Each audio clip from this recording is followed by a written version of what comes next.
खुलुमबाय, आं निहा ब्रह्म। बड'लेण्ड इंखं टेलिभिजननिसिम बड'लेण्ड हायुङारि गौथुमनि मोनसे गोनांथार खौरां सफैदों। Bodoland big breaking news. बड'लेण्डनि मोनसे गिदिरथार खौरां। फैगौ बिस्थिबारखालि बड'लेण्डनि एम.स एल.ए. आरो सुकुरबारखालि इ.एम.फोरनि समाय लानाय हाबाफारि फोसावबाय। रायजोनि रायजो बेंगिरिया मोनसे नटिफिकेशननि गेजेरजों हुकुम होदों दि फैगौ 9 अक्ट'बर बिस्थिबारखालि बड'लेण्डनि बिसायख' जागोदान एम.स एल.ए.फोरनि समायखिरा लाहोनाय जागोन। बड'लेण्ड हायुङारि गौथुमनि आयेन आफादनि नब्लाङाव खुंनाय जागोन समायखिरा लानाय हाबाफारिया जागायगोन फुंबिलि 9 रिंगानिफ्राय। मुंख'नो गोनांदि एम.स एल.ए.फोरनि समायखिरा लाहोनाय फोरबो लोब्बा लाखिनानै 5थि बड'लेण्ड आयेन आफादनि गिबि जथुम बानजायनाय जागोन।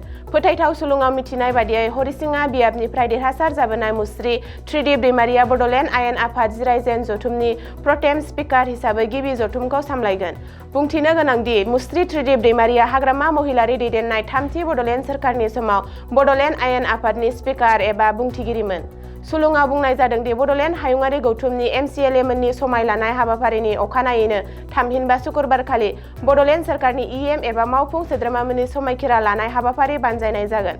बड'लेण्डनि गाहाय खुंगिरि महरै थांनाय रबिबारखालि समायखिरा लानाय सानावनो गाहाय खुंगिरि हाग्रामा महिलारिया फोसावदोंमोन जे सानावनो साननैनि गेजेरावनो बड'लेण्डनि मावफुं सोद्रोमाफोरनि मुंनि फारिलाइ फोसावगोन आरो समायखिरा लानायनि खालार थि खालामनाय जागोन।